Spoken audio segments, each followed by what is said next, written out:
Can you hear me? Good. My name is Michael Durda. I'm a writer for the Washington Post Book World.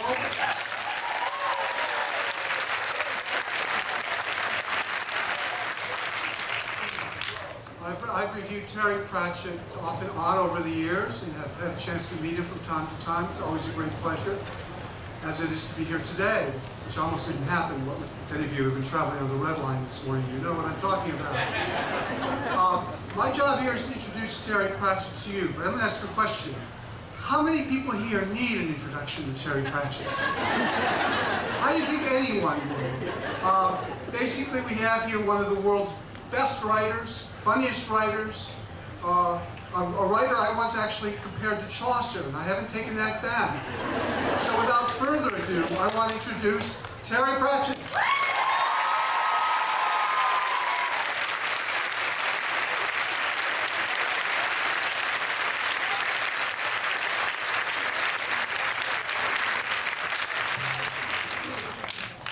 Thank you very much. If you don't applaud, I can say more things.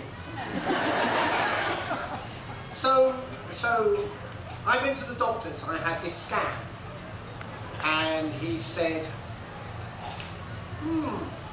have you been experiencing any memory loss? And I said, not that I recall. And he said, you've been losing some brain cells. I said, well, I've looked everywhere. I mean, I've had some kind of event sometime in the past few years, and life was so hectic I didn't notice what it was. As far as we can work out, I've lost the ability to tie a necktie. It is seriously going to affect my future. And I said, you know, I hope I can't remember the 60s, because that will mean I was there. I said I was there in the 60s, and it was dull. It happened to about 250 people in London, and the rest of us read about it. And it has been a rather a bad time. And the curious thing is that through it all, the writing kept going. Wintersmith, which I think is my best book, got written. Doug got written. And Making Money, and a large part of Nation, which is the book I'm working on now and don't propose to tell you anything about. It really has been a funny old time. People come up to me and say, your books mean so much to me, they've got me through bad times. They get me through bad times as well. It's very weird. It's as if the writing is some kind of a big stainless steel bulldozer of some sort, which just keeps going, and it drags me with it. Usually banging my head on stones and things like that. But it's curiously enough, it's a lot of fun. I have to explain at the moment I'm mildly hallucinating because I've been on a signing tour where they don't let you sleep. But that's okay because they don't let you eat either. So I'm in a slight hallucinatory stage, and if when you have your book signed I try to eat your hand, it's probably not going to be my fault. Why did you sign the man? Been there, done that. Only outside the bikini line, that's my rule. Making Money was a lot of fun to write. It's always fun to write for Moist von Lipwig. It was amazing how much stuff from my obviously crumbling brain actually went into it. I keep doodling an outline for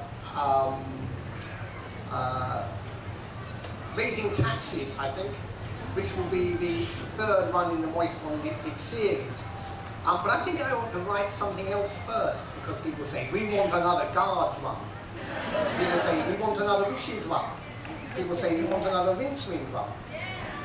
Well, I can tell you something you're going to get. I believe it's the 25th of September, the Ion Channel will be showing Hogfather. You see, when we made it, we made a big mistake. mistake. We didn't put an American in the cast. And if you don't have a real human being in the cast,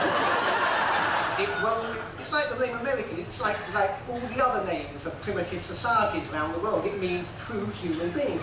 If you don't have a true human being in the cast, it can't be watched. So Sean Astin's Two-Flower, in Colour of Magic and Light Fantastic, is absolutely superb. You've got Christopher Lee as the voice of death. And I wish I could tell you who's going to play the patrician, but when I heard it was him, I actually wrote some extra dialogue. And the reason I'm not going to tell you what the extra dialogue was, I merely quoted that to a friend of mine who said, there's only one English actor who could deliver that line in the right way, and it is... I'm not going to tell you.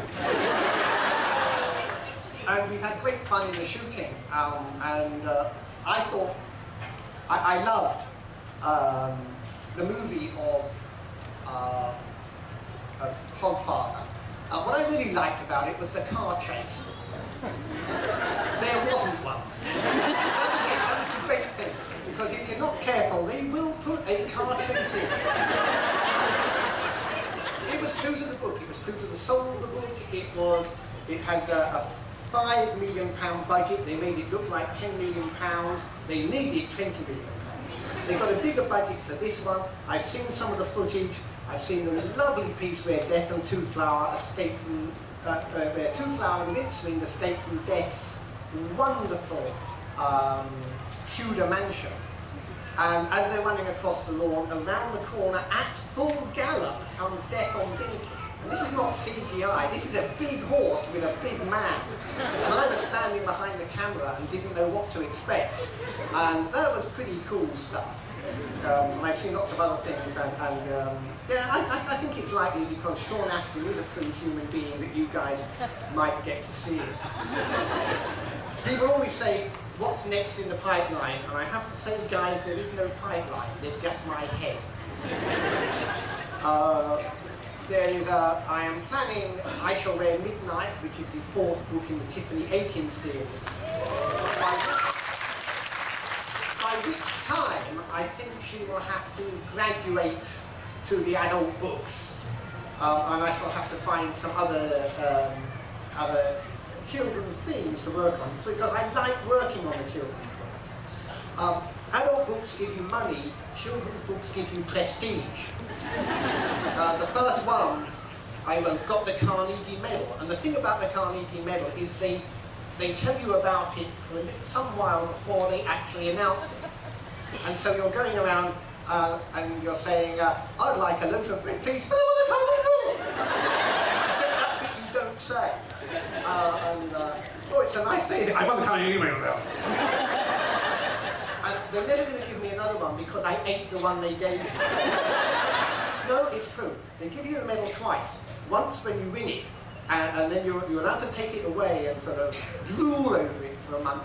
And then you go to a big kind of librarian congress thing where they give it to you again. Just enough time to work out that the Carnegie Medal is exactly the same size as the largest piece of chocolate money that you can buy.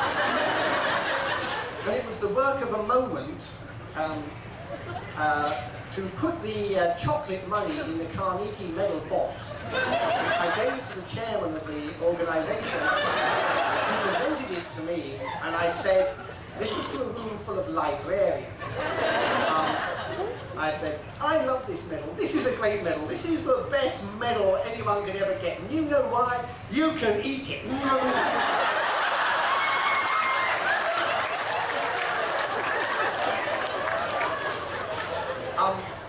The 2.5 seconds until anyone cracked a smile the longest in my life, because you could see them thinking.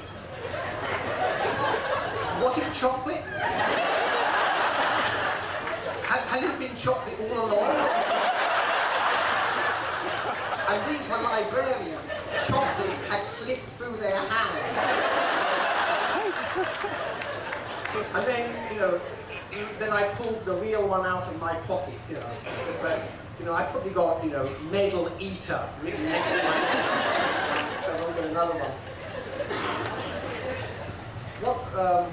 what else is in the news? Oh, yeah.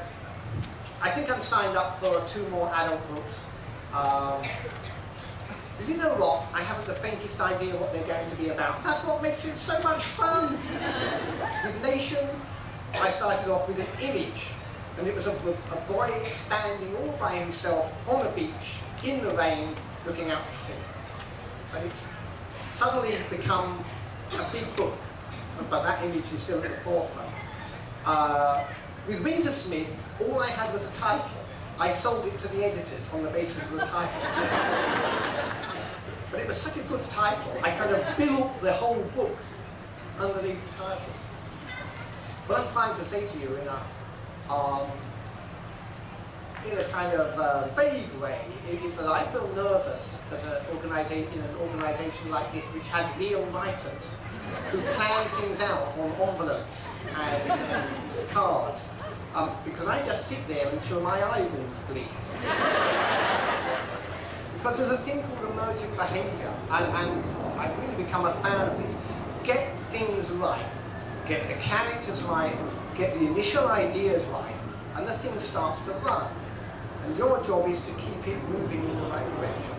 But even as in Nation, excuse me, I'm talking about this because it's right at the top of my mind, because actually, you know, like, you know, you hit the pause button, but you still get the image. There's a piece up there, that's the current scene in Nation. Unless I lose another brain cell, which makes me probably... You know, look at this, I mean, soft, strong, pops up too, Kleenex tissues are made for you. When you're caught with a sudden sneeze, Kleenex cures with speed and ease. I last heard that advertising jingle in 1962. Why have I got a decade's worth of... You've all got them in your head. Why? Why? There was a Shipham's paper... Oh, it's time for the questions. I won't... Focus there for the first half. Oh, that's right. The horror. I was a kid at my grandmother's. Commercial television had not long started. Shipham's Paste was the big advert. And what it was they made pork paste and ham paste and corn paste and turkey paste and chicken paste. And the advert showed lines of chickens and turkeys and prawns and piggies walking into the jars singing. What a horrible thing! And little kids were seeing this. Oh, God, the horror, it comes back. And it's just this strange, now I'm down to these last 3 brain cells. They're all, you know, there's a big cluster of advertising jingles just hanging in there. I can't remember the number of my hotel room today, but I can remember an empty dinner. So I better go on and write the next few books while there's a few brain cells left. Now we're going to have the fun part, because I recognise you all here as fans. There's no one really here come along and said, this Pratchett fella, I wonder what he's like then. At least if there was anyone like that, they've left by now. So, the Q&A bit is always the funniest bit of my things, and so let's have the normal 5 seconds of humiliated and embarrassed silence, and I'll take the first question.